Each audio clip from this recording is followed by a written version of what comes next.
U.S. President Donald Trump says his administration will, quote, permanently pause migration from all, quote, third world countries.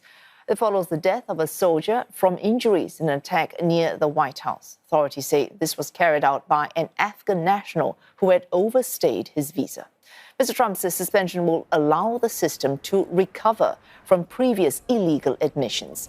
He wants to remove anyone who is not a net asset to the United States. And Toni Waterman is covering this story for CNA from Washington, D.C. Toni, what has President Trump revealed about his latest plans for immigration? How is he defining what he calls third world countries?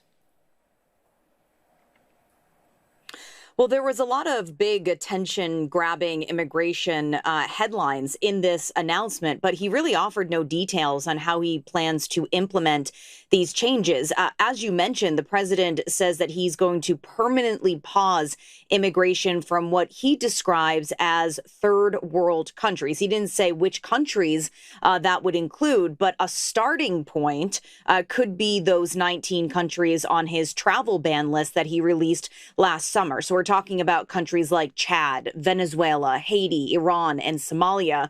And these are nations that he has already been targeting. He said on social media just last week that he was going to revoke the temporary protected status for Somalis living in the state of Minnesota. We have seen him already revoke the protected status for hundreds of thousands of Venezuelans. So these aren't populations that he hasn't gone after before. Also, in this tirade on social media, the president said that he's going to revoke the citizenship of some naturalized migrants. So those are people that have become U.S. citizens going through the process, being, vetted by forces here in the United States. He says that he's going to get rid of those citizenships if these individuals undermine domestic tranquility. So it's very unclear how you'd exactly quantify that.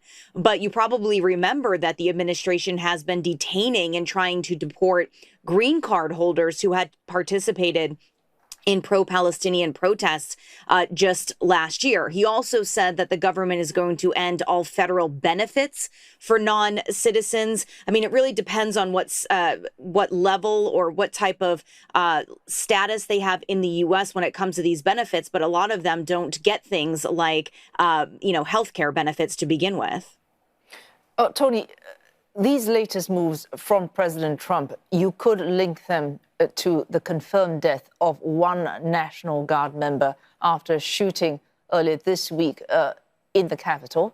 Mr. Trump ordering now a review of Biden-era asylum cases and green cards for citizens of 19 countries. Yeah, you're right. The head of the U.S. Citizenship and Immigration Services said on social media that at the direction of the president, he has launched this, what he calls a full-scale, rigorous reexamination of every immigrant green card holder from what he calls countries of concerns. And it's been nearly impossible for citizens from these 19 countries, the travel ban countries, to enter the U.S. since last summer. Trump and his administration really claims that these countries have deficit vetting processes that could jeopardize national security. And his administration is using a similar argument now to review these green card holders, but this time saying that it's essentially the Biden administration that was deficient, that they let in all of these immigrants. They tried to swiftly resettle people from places like Afghanistan, and that is now causing a national security threat. The head of the USCIS saying that Biden's resettlement policies were reckless. But of course, as you mentioned, this comes after an Afghan national who came to the U.S. in 2021 after the U.S. military withdrawal was identified as the suspected gunman in the shooting of two National Guardsmen on Wednesday. One of them has now died. But of course, Trump has been cracking down on immigration since he returned to the White House. So some see this as sort of a reason or a justification for the president to push those policies even further. Thanks. Toni Waterman there covering the story for CNA from Washington, D.C.